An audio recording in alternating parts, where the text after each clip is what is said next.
ओम नमः शिवाय, ओम नमः शिवाय, ओम नमः शिवाय। जितने भी देवी लोग हैं और देवता लोग जो भी हैं, देवता लोग ओम नमः शिवाय का जाप करेंगे। देवी लोग जो भी हैं वो जो है नमः शिवाय का जाप करेंगे या शिवाय नमः का जाप करेंगे। इससे ज़्यादा लाभ होगा। और यहाँ पे जो है शिव पुराण में ऐसा कहा भी गया है, और कहने के अनुसार अगर हम लोग करते हैं तो उसका लाभ ज़्यादा होता है। इसी प्रकार से हम लोग करेंगे और कोशिश करें कि जब भी समय मिले, अगर देवतागण हैं तो ओम नमः शिवाय का जाप करें, अगर देवीगण हैं तो उन्हें कुछ नहीं करना है, नमः शिवाय का जाप करिए या शिवाय नमः का जाप करें, क्योंकि इस तरह से करने से हम लोग को ज़्यादा लाभ होगा। और इसी भी हम लोग बहुत सारे चीज़ करते हैं, और अगर हम नियम के अनुकूल करेंगे तो ज़्यादा लाभ होता है। आप सबों को भगवान की कृपा इसी तरह से बरसते रहे, आप लोग सुखी रहें, शांतिपूर्ण रहें, और आप लोगों का मनोकामना हमेशा पूर्ण होता रहे, ऐसा हमारा आशीर्वाद ही नहीं, प्रभु का आशीर्वाद आप सबों के ऊपर बरसता रहे। ऐसे ही काम करते रहिए, जीवन में आगे बढ़ते रहिए।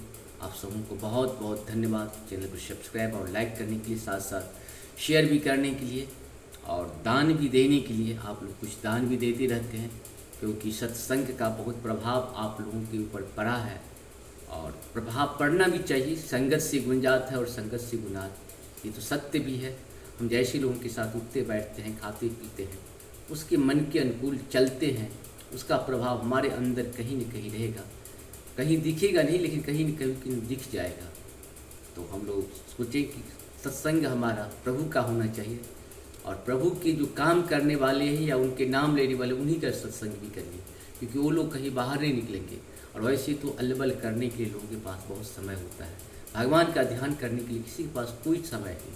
अल्लबल में किसी को बैठा लीजिए, घंटों बात करता रहेगा, लेकिन भगवान की सत्संग का बात करिएगा, उसके पास समय का बहुत अभाव होता है। लेकिन है क्या कि भगवान को इसी जीव से ही फिर दूसरे जीव में ले जाना है, इसलिए प्रभु भी नहीं चाहते हैं। प्रभु को हमारे आप के ऊपर बहुत बड़ी कृपा है, जो प्रभु हमको कहीं न कहीं प्रत्यक्ष या परोक्ष रूप से इसमें जोड़ रहे हैं। इसीलिए इस कृपा के लिए प्रभु को धन्यवाद दीजिए। मानव शरीर पुनः नहीं मिलेगा, एक बार मिलने के बाद दोबारा बहुत मुश्किल से, हजारों साल की तपस्या के बाद मिलता है। और आप हम सभी जानते हैं कि आत्मा अमर होती है, शरीर और मन जो है वो परिवर्तित होता रहता है।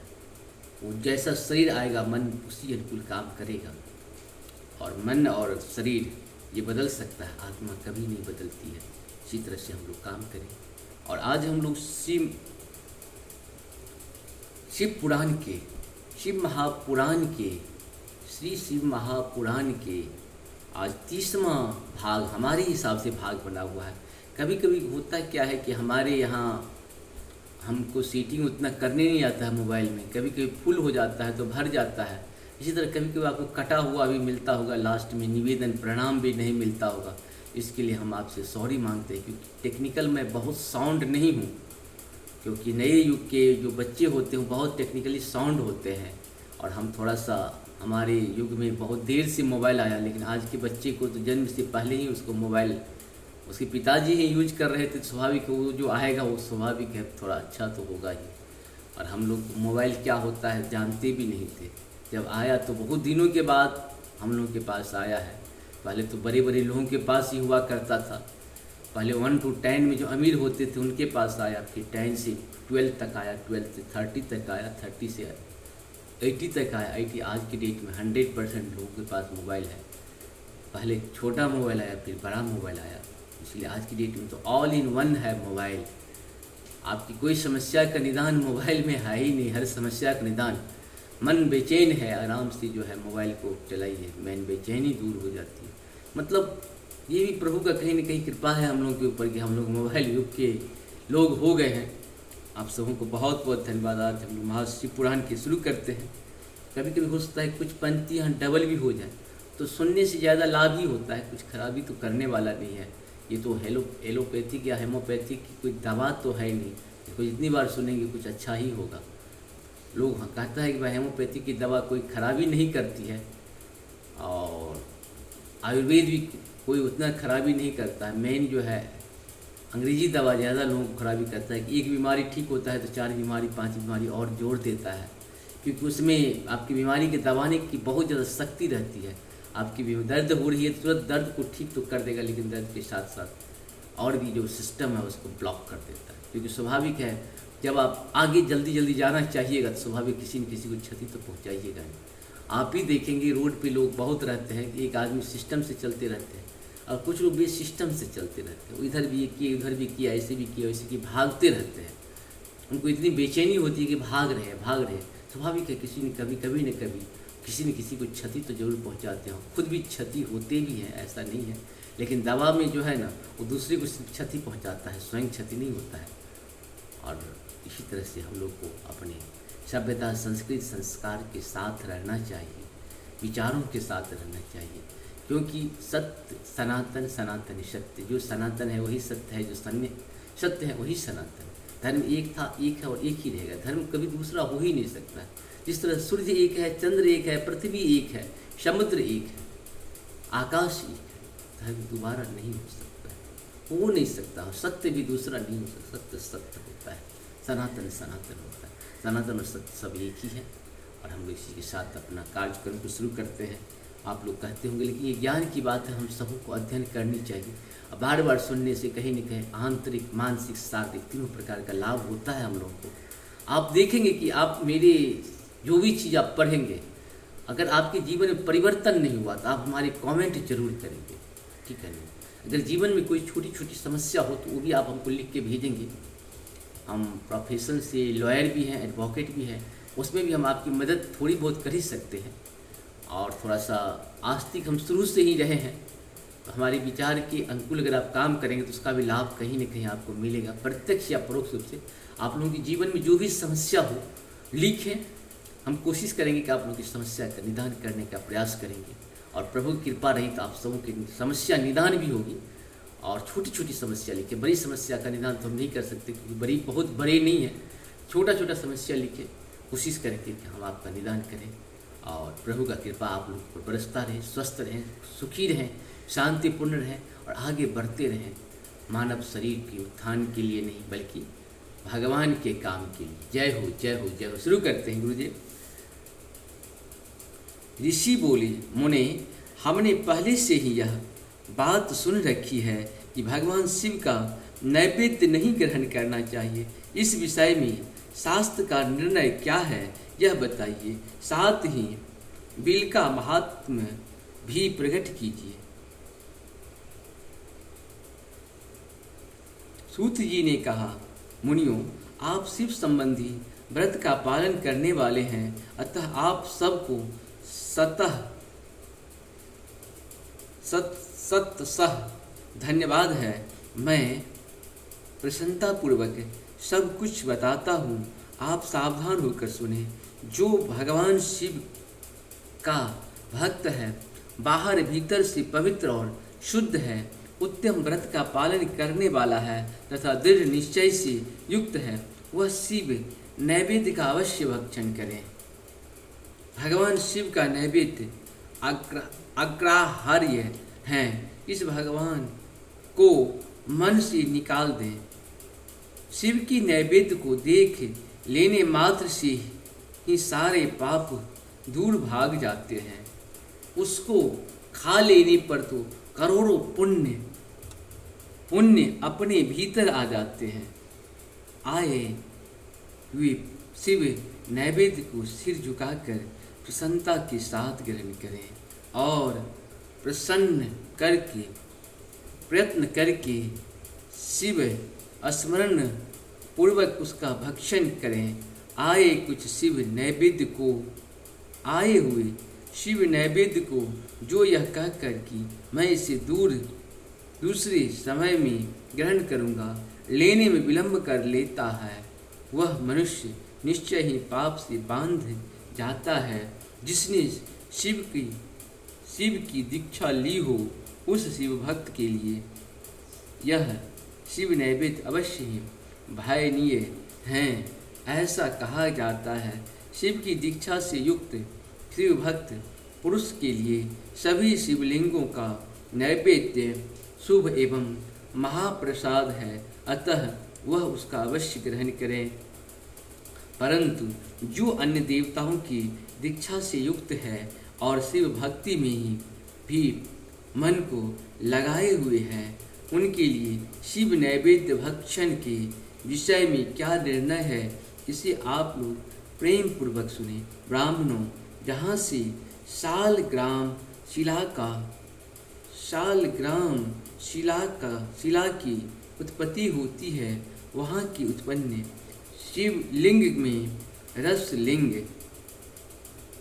पारदलिंग, ये पाषाण, रजत तथा स्वर्ण से निर्मित लिंग में देवताओं तथा सिद्धियों द्वारा प्रतिष्ठित लिंग में केसर निर्मित लिंग में स्फटिक लिंग में रत्न निर्मित लिंग में तथा समस्त ज्योतिर्लिंगियों में विराजमान भगवान शिव की नैवेद्य का भक्षण चंद्रायन व्रत के समान पुण्यजनक है। ब्रह्म हत्या करने वाला पुरुष भी यदि पवित्र होकर शिव निर्माल्य का भक्षण करके उसे सिर पर धारण करे तो उसका सारा पाप शीघ्र ही नष्ट हो जाता है।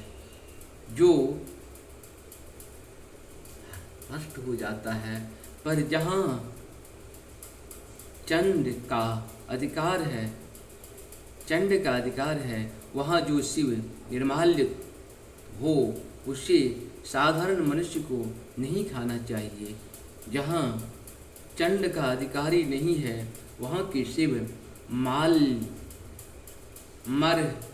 निर्माल्य का सभी को भक्तिपूर्वक भोजन करना चाहिए। वानलिंग नर्मदेश्वर लोहा निर्मित स्वर्णादि धातुएं लिंग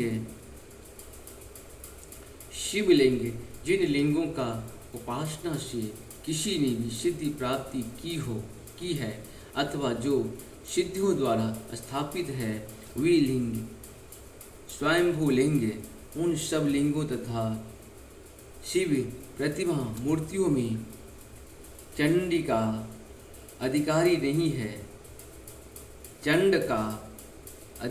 नहीं है।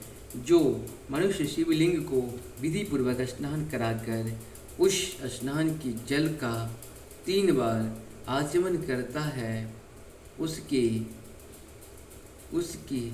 यातिक वाचिक और नास्तिक, उसके कायिक वाचिक और मानसिक, उसके कायिक वाचिक और मानसिक तीनों प्रकार के पाप यहाँ शीघ्र नष्ट हो जाते हैं। जो शिव नैवेद्य पत्र पुष्प फल और जल औगहार्य हैं, वह सब ही शालिग्राम शिला की स्पर्श से पवित्र ग्रहण के योग्य हो जाता है। मुनीश्वरों, शिवलिंग के ऊपर चढ़ा हुआ जो द्रव्य है वह आग्राह्य है। जो वस्तु लिंग स्पर्श से रहित है, अर्थात जिस वस्तु को अलग रखकर शिव जी को निवेदित किया जाता है, लिंग के ऊपर चढ़ाया नहीं जाता, उसे अत्यंत पवित्र जानना चाहिए।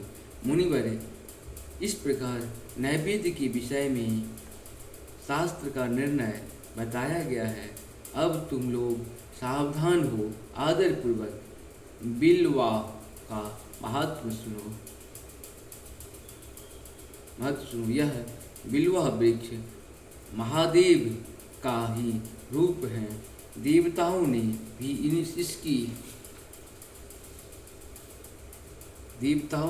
इसकी स्तुति की है। फिर जिस किसी तरह से इसकी महिमा कैसे जानी जा सकती है। तीनों लोकों में जितने पुण्य तीर्थ प्रसिद्ध हैं, ये संपूर्ण तीर्थ बिल्व के बिल्व के मूल भाग में निवास करते हैं। जो पुण्यात्मा मनुष्य बिल्व के मूल में लिंग स्वरूप अविनाशी महादेव जी का पूजन करता है, वह निश्चय ही शिव पद को प्राप्त होता है। जो बिल्वा की जड़ के पास जल से अपने मस्तक को सींचता है, वह संपूर्ण तीर्थी में स्नान का फल पा लेता है और वही इस भूतल पर पावन माना जाता है। इस बिल्वा की जड़ के परम उत्तम थाल को जल से भरा हुआ देखकर महादेव जी पूर्णतया संतुष्ट होते हैं। जो मनुष्य गंध पुष्प आदि से बिल्वा की मूल भाग का पूजन करता है, वह शिवलोक को पाता है और इस लोक में भी इसकी सुख संतति बढ़ती है। जो बिल्वा की जड़ के समीप आदरपूर्वक दीपावली जलाकर रखता है, वह तत्व ज्ञान से संपन्न हो भगवान महेश्वर में मिल जाता है। जो बिल्वा की शाखा थाम कर हाथ में उसके नए नए पल्लव उतारता और उनसे उस बिल्वा की पूजा करता वह सब पापों से मुक्त हो जाता है। जो बिल्वा की जड़ में समीप भगवान शिव से अनुराग रखने वाला एक भक्त को भी भक्तिपूर्वक भोजन कराता है, उसे कोटि गुना पुण्य प्राप्त होता है। जो बिल्वा की जड़ के पास शिव भक्त को खीर और धृत से युक्त अन्न देता है, वह कभी दरिद्र नहीं होता। ब्राह्मणों, इस प्रकार मैंने सांगोपांग शिवलिंग पूजन का वर्णन किया। यह प्रवृत्तिगामी तथा निवृत्तिगामी पूजकों के भेद से दो प्रकार का है। प्रवृत्तिगामी लोगों के लिए पीठ पूजा इस भूतल पर संपूर्ण अभिष्ट वस्तुओं को देने वाली होती है। प्रवृत्त पुरुष सुपात्र गुरु आदि के द्वारा ही सारी पूजा संपन्न करें और अभिषेक के अंत में अन्न अगहनी के चावल से बना हुआ नैवेद्य निवेदन करें। पूजा के अंत में शिवलिंग को शुद्ध संपुट में विराजमान करके घर के भीतर कहीं अलग रख दें। निवृत्ति मांगी उपासकों के लिए हाथ पर ही शिव पूजन का विधान है। उन्हें भिक्षा आदि से प्राप्त हुए अपने भोजन को ही नैवेद्य रूप में निवेदित कर देना चाहिए। निवृत्ति पुरुषों के लिए सूक्ष्म लिंग ही श्रेष्ठ बताया जाता है। वे विभूति से पूजन करें और विभूति को ही नैवेद्य रूप में निवेदित भी करें। पूजा करके उस लिंग को सदा अपने मस्तक पर धारण करें। शिव नाम जप तथा भस्म धारण की महिमा, त्रिपुंड के देवता और स्थान आदि का प्रतिपादन। ऋषि बोले, महाभाग व्यास शिष्य सूत जी, आपको नमस्कार है। अब आप उस परम उत्तम भस्म महात्म का भी वर्णन कीजिए। भस्म महात्म, रुद्राक्ष महात्म तथा उत्तम नाम महात्म्य, इन तीनों का परम प्रसन्नतापूर्वक प्रतिदिन कीजिए और हमारे हृदय को आनंद दीजिए। सूत जी कहा, महर्षियों, आपने बहुत उत्तम बात पूछी है। यह समस्त लोगों के लिए हितकारक विषय है, जो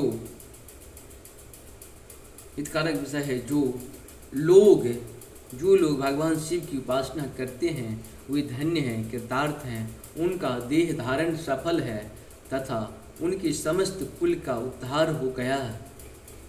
जिनके मुख में भगवान शिव का नाम है, जो अपने मुख से सदा शिव और शिव इत्यादि नामों का उच्चारण करते रहते हैं, पाप उनका उसी तरह स्पर्श नहीं करता जैसे खदिर वृक्ष के अंगारे को छूने का साहस कोई भी प्राणी नहीं कर सकते।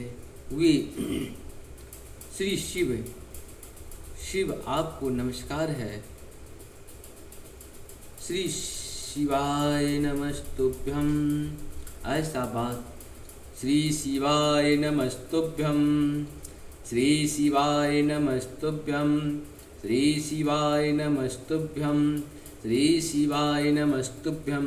ऐसा बात जब मुँह से निकलती है तब वह मुख समस्त पापों का विनाश करने वाला पावन तीर्थ बन जाता है। जो मनुष्य प्रसन्नतापूर्वक उस मुख का दर्शन करता है उसे निश्चय ही तीर्थ सेवन जनित फल प्राप्त होता है। ब्राह्मणों, शिव का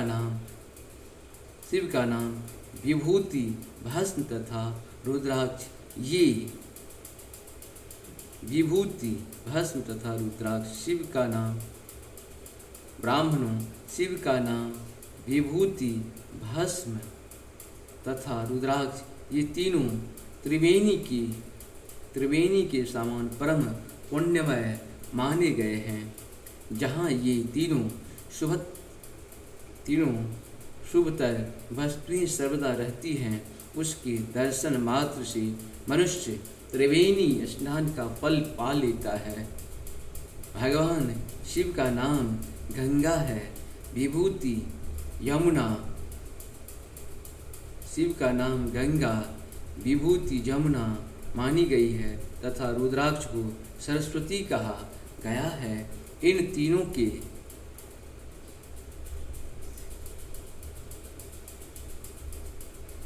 की संयुक्त त्रिवेणी समस्त पापों का नाश करने वाली है। जहाँ श्रेष्ठ ब्राह्मणों इन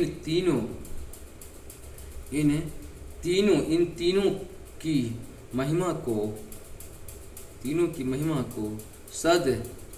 सद्विलक्षण भगवान महेश्वर के द्वारा दूसरा कौन भली भांति जानता है। इस ब्रह्मांड में जो कुछ है वह सब तो केवल महेश्वर ही जानते हैं। इस प्रकार से आज हम लोग का 30वां पूर्ण हुआ। कल फिर हम लोग 31वां से शुरू करेंगे। आप सबों को बहुत बहुत धन्यवाद है। इसी तरह से प्रेम बना के रखें और नमस्कार। जय हो, जय हो, जय हो।